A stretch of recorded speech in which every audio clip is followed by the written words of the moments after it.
Wherefore, Series 2, Episode 36. Brace yourselves. We are going to Ebley. It is a dangerous mission. Your job is to be a witness, to know and to remember. Set out upon this quest with me, with a bold and open heart. Find your courage and your brilliance. Allow the journey to change you, but do not feel obliged to be a hero. That whole hero's journey is a very tired sort of story, and we're all done with worn-out, weary things. This is a quest to make everything a bit less threadbare. Are you ready? Take a deep breath. Put on your best questing shoes. Bring cake. We are going to Ebley, to the impressive old mill building that stands between the river and the canal. A workers' castle. A tall chimneyed landmark of local democracy, for this is where the district council is based. It's a liminal, narrow strip of land held by water. 1 foot in the past, 1 foot in the future. We are going on the night of All Hallows' Eve, Samhain in some traditions. A night of magic, of spirits and uncertainty. Also, it is a full moon. We make the journey in the moonlight, half in this world and half in the landscape of the moonlight in the kingdom of dreams, under the guardianship of the man in the moon. As we go, the distant calls of aurochs echo amongst the hills. This night is made of magic. The air pulses with it, and as the moon rises out of the blackest clouds, a moonbow forms. It is an omen, but what it means may be entirely up to you. Suspend your disbelief as best you can. I know that for most of you the offices of a district council will seem like the most mundane of destinations. We are on magical business here. Trust me, trust yourself. Feel the cool kiss of moonlight on your skin. The night is so very alive. The old mill building stands dark and silent. I had been wondering whose perspective to borrow in order to check out the place. A cleaner, perhaps. The best person to go unquestioned into any room. There was also a manager called Karen, infamous for taking things upon herself, but there are risks here. I do not know who we are looking for or what we may find. Setting someone else in harm's way is not a choice I can justify right now. I have to go in myself, but I've got you to watch my back, to know and to remember. I can go anywhere, in theory.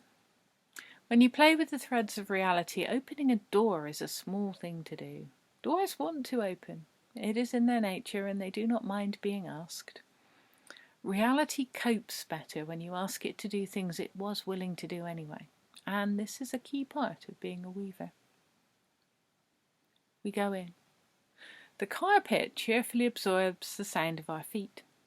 The shadows hug us affectionately, and the security cameras all look the other way because they know we mean no harm. I weave us softly into the fabric of the building so that we are meant to be here. We belong, and we can move about unnoticed and unchallenged. It is a good skill to have if you are willing to put in the time. Make friends with your surroundings. Ask nicely. It gets a lot done. Of course, the building knows about changes inside itself. It knows what is normal and what is not, and what it is uneasy about. We are led gently to the part of the building that is making Ebley Mill feel a bit weird about itself. There is a door into what used to be a storage cupboard. In fact, there are still health and safety notices on it about the cleaning products it once housed. When I touch the door, it opens. I can feel how much it wants to be open. On the inside, there isn't a storage cupboard. In fact, inside hardly seems to be the right word. It's a bit like the door to Ditchley Yat in the 5 or 6 Valleys shopping centre. This is a door to some when else. I can feel it. On the other side of the door there is marshland, reeds and moonlight-silvered waterways. Soft bird calls in the darkness, largely unfamiliar to me. The whisper of breeze in reeds, the smell of earth, water and sludgy decay. This is not Ebley as you currently see it, nor is this Ebley on the edge of the ice. It's too warm for that. I think this is a pre-Iron Age Ebley, but I don't really know when this door goes to. The wetland out there seems enchanted, and I feel the wild beauty of it keenly. I know what this is. In essence, it's either something a lot like drawn threadwork or visible mending. In drawn threadwork, you remove material to make a pattern as decoration. When doing visible mending, you deal with damaged fabric, but you don't try to disguise the repairs. What I'm seeing here is a response to the holes in reality. Someone is making beauty out of the brokenness, and they are the one or ones who have been running Simon. Where they are right now is a mystery.